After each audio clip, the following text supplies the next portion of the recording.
అనిపిస్తుంది ఇన్ని సంవత్సరాలు? ఏ ప్రభుత్వం మీకు బాగా చేసింది అనిపిస్తుంది? చంద్రబాబు నాయుడే బాగా చేస్తున్నాడు. ఎందుకు అప్పుడు జగన్ చేశాడు? ఏం చేశాడు? మాకేం ఉపయోగపడలేదు. రైతులకు ఎవరికి ఉపయోగం? మాకు ఉపయోగం ఏం పడలేదు. ఆయన దోసుకుంటాం, ఆయన తింటమే సరిపోయింది. ఏమి ఇచ్చాడు? మమ్మల్ని ఏం రైతులకు అనేది ఏమి లేదు. ఆహా లేదు. మరి ఇప్పుడు ఎలా ఉంది చంద్రబాబు? ఇప్పుడు బాగుంది.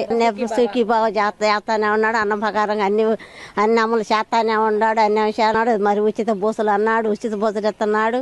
మరి ఇంకేం కావాలి? అన్నదాత సుఖీబాబుకి మరి నిన్న 2వ విడత కూడా పడ్డాయి. వాటిని ఏం చేస్తారు మీరు? ఇప్పుడు వ్యవసాయం ఉంది, వ్యవసాయానికి పెట్టుకుంటాం. ఇప్పుడు మందులని మాకులని ఇప్పుడు అప్పులు తీసుకొచ్చుకొని కట్టుకోవాలి కదా. ఏ బాధ లేదు కదా. ఇప్పుడు 7 ఏళ్ళు పడ్డాయి. ఆ 7 ఏళ్ళకి మందులు కొట్లో బంగారులాగా మందులు తెచ్చుకొని అప్పు లేకుండా తెచ్చుకొని పొలాలకు వేసుకున్నాం, పెట్టుబడులు పెట్టుకుంటాం. ఎంత మంగళసూత్రాలతో సహా మంగళసూత్రాలు పెట్టి అప్పులు తెచ్చుకొని పెట్టుకున్నాం, తాకట్లు పెట్టుకొని. ఆ బాధ లేకుండా పోయింది బాబు గారు వచ్చినాక. అస్సలకి ఎంత ఆడవాళ్ళని ఎంత అసలు మహిళల్ని నడిపించిందే ఆయన. బయట ప్రపంచం చూపించిందే చంద్రబాబు నాయుడు మాకు. అంత మంగళ అసలు ఇళ్లలోంచి బయటికి పోయటం తెలవాల. ఈ చంద్రబాబు నాయుడు డ్వాక్రాలు పెట్టిన కాంచి ఆడవాళ్ళం ప్రతి ఒక్క మహిళలను బయటికి పోయి నేర్చుకుంటాం, ప్రతి ఒక్కటి తెలుసుకుంటాము. మాకు ఎంత బాగుందో ఎంత ఇది ఉందో మగవాళ్ళకన్నా ఎక్కువ మేమే పోతున్నాం దేనికైనా. ఎలా అన్ని విధాలుగా మేము నేర్పుతున్నారు, మాకు చెబుతున్నారు, చూస్తున్నాం, పోతున్నాము, అన్ని జరుగుతున్నాయి. చంద్రబాబు నాయుడు గారు మరి ఇంత రైతులకు సపోర్ట్ చేశారు కదా, మీరు ఏం చెప్పాలనుకుంటున్నారు చంద్రబాబు నాయుడు గారు? చంద్రబాబు నాయుడు ఇంకా రావాలి, ప్రజాపాలనకి ఇంకా రావాలి. ఇంకా 10 సంవత్సరాల బ్రహ్మాండంగా ఇంకా ఏకగ్రహం ఎన్నుకోవాలి. మేము రావాలనే కోరుకుంటున్నాము. మా పిల్లల భవిష్యత్తు కూడా బాగుంటది. అనుమానం లేదు. చంద్రబాబు నాయుడు జగన్ వచ్చాడంటే మళ్ళీ మేము శూన్యం అయిపోతాం గ్యారెంటీగా.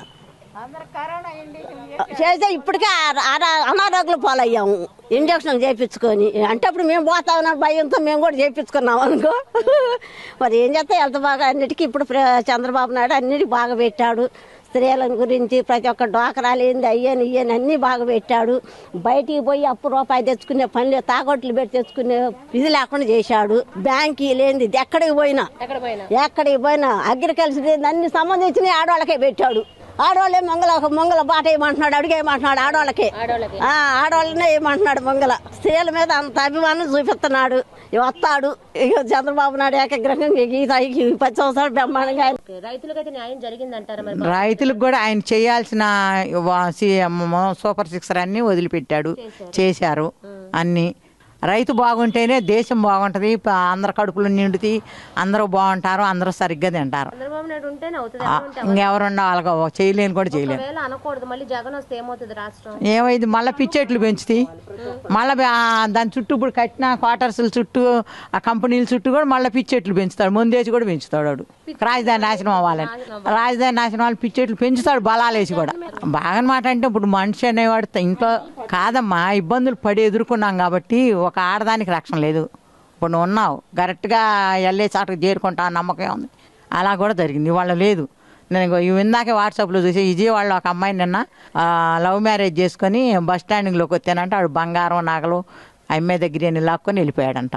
వెళ్ళిపోతే పోలీసులు పట్టుకొని భద్రంగా తీసుకెళ్లి వాళ్ళ అమ్మాయిని ఇంటికి చేర్చి వచ్చారు. మరి ఆ ప్రభుత్వంలో ఒక్క అమ్మాయి చేశాడు జగన్. ఈసారి వస్తే జనాలకు మేలు ఏమన్నా చేశాడంటే బయటికి వెళ్ళని లేడీస్ కూడా ధైర్యాలను ఇచ్చి ధర్నాలు చేసి మగాళ్ళు ఊరుకోపోయినా బయటికి వెళ్ళిన ఆడాళ్ళు కూడా బయట కూర్చొని ధర్నాలు చేసే ధైర్యాన్ని ఇచ్చాడు